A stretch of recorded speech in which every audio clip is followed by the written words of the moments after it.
નમસ્કાર તાલીમાર્થી મિત્રો, આજના ITI e-લર્નિંગ પ્રોગ્રામમાં હું Miral Gediya, supervisor instructor ITI Bavla આપ સૌનું હાર્દિક સ્વાગત કરું છું.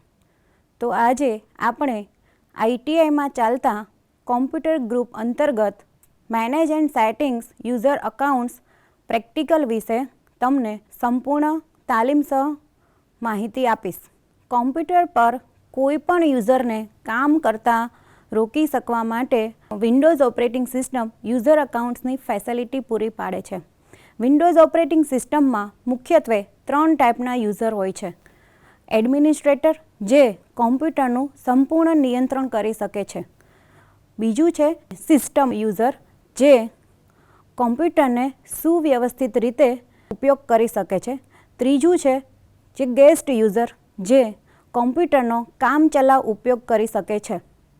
તો મિત્રો, આજના આપણા પ્રેક્ટિકલનો હેતુ છે manage and settings user accounts.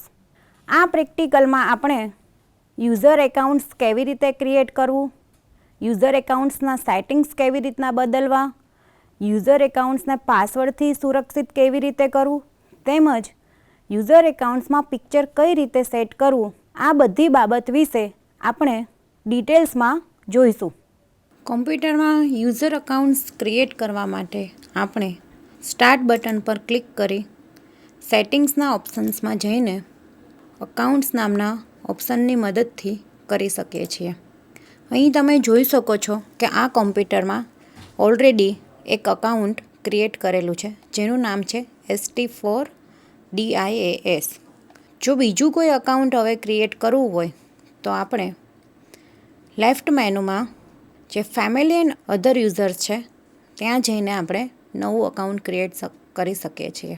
ત્યાં ક્લિક કરવાથી આપણે અધર યુઝર્સમાં add someone else to this PC પર ક્લિક કરવાથી આપણે અકાઉન્ટ ક્રિએટ કરી શકીએ છીએ. પરંતુ જો યુઝર પાસે ઈમેલ ID અથવા તો ફોન નંબર ના હોય, એના સિવાય આપણે અકાઉન્ટ ક્રિએટ કરવું હોય તો આપણે I don't have this person sign in information ઉપર ક્લિક કરીને નેક્સ્ટ સ્ટેપ ઉપર add user without a Microsoft account.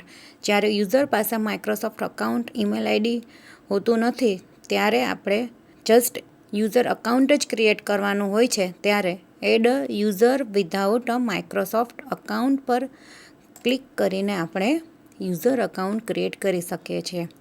અહીંયા જે આપણે યુઝર અકાઉન્ટ ક્રિએટ કરવાનું છે એનું નામ આપણે રાખી શકીએ છીએ. સપોઝ કે જે આપણે યુઝર અકાઉન્ટ ક્રિએટ કરીએ છીએ એનું નામ આપણે ITI રાખવું છે. આ જે અકાઉન્ટ છે એને આપણે પાસવર્ડથી સુરક્ષિત કરવું છે કે નહીં. જો પાસવર્ડથી સુરક્ષિત કરવું હોય તો અહીંયા જે એન્ટર પાસવર્ડવાળું ટેક્સ્ટ બોક્સ છે ત્યાં પાસવર્ડ એન્ટર કરવાથી આ જે અકાઉન્ટ છે કોઈ પણ અન્ય વ્યક્તિ પાસવર્ડ સિવાય યુઝ કરી શકશે નહીં. અહીંયા સપોઝ કે આપણે પાસવર્ડ સેટ કરીએ છીએ, ફરીથી એ જ પાસવર્ડ આપણે એન્ટર કરવાનો છે.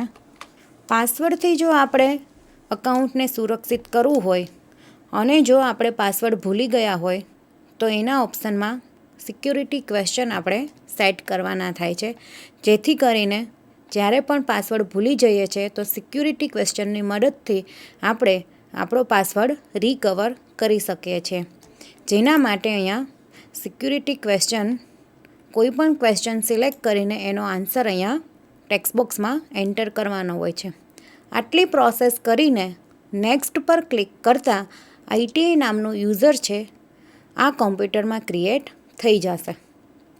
કોઈ પણ યુઝર અકાઉન્ટ ક્રિએટ કરેલું છે અને એને પિક્ચર સેટ કરવું છે.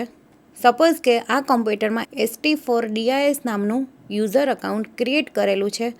અત્યારે એમાં કોઈ પિક્ચર સેટ કરેલું નથી, પણ આપણે જો પિક્ચર સેટ કરવું હોય તો બ્રાઉઝ ફોર વન અથવા તો કેમેરા ઓપ્શન પર ક્લિક કરીને આપણે પિક્ચર સેટ કરી શકીએ છીએ. કેમેરાઓ પર ક્લિક કરવાથી કોમ્પ્યુટરમાં વેબ કેમેરો હોવો જોઈએ. બ્રાઉઝ ફોર વન પર ક્લિક કરવાથી કોમ્પ્યુટરની અંદર જે પિક્ચર સ્ટોર કરેલા છે એમાંથી કોઈ પણ પિક્ચર આપણે પ્રોફાઇલ પિક્ચર તરીકે સેટ કરી શકીએ છીએ. બ્રાઉઝ ફોર વન પર ક્લિક કરતાં કઈ જગ્યાએથી આપણે પિક્ચર સેટ કરવાનું છે એ ડાયલોગ બોક્સ ઓપન થશે કોઈપણ પિક્ચર સિલેક્ટ કરતાં એ પિક્ચર છે એ પ્રોફાઇલ પિક્ચર તરીકે સેટ થઈ જશે. તો આ રીતે કોમ્પ્યુટરમાં યુઝર અકાઉન્ટ ક્રિએટ કરી શકીએ છીએ, પાસવર્ડ સેટ કરી શકીએ છીએ, તેમજ અકાઉન્ટને આપણે પ્રોફાઇલ પિક્ચર સેટ કરી શકીએ છીએ.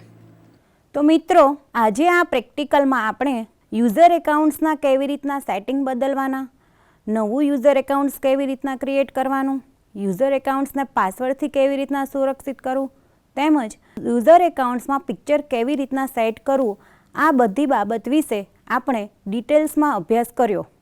આ પ્રેક્ટિકલના અભ્યાસ કર્યા બાદ કોઈ પણ યુઝર કોમ્પ્યુટરમાં નવું યુઝર કઈ રીતના ક્રિએટ કરી શકું એ સરળતાથી કરી શકે છે.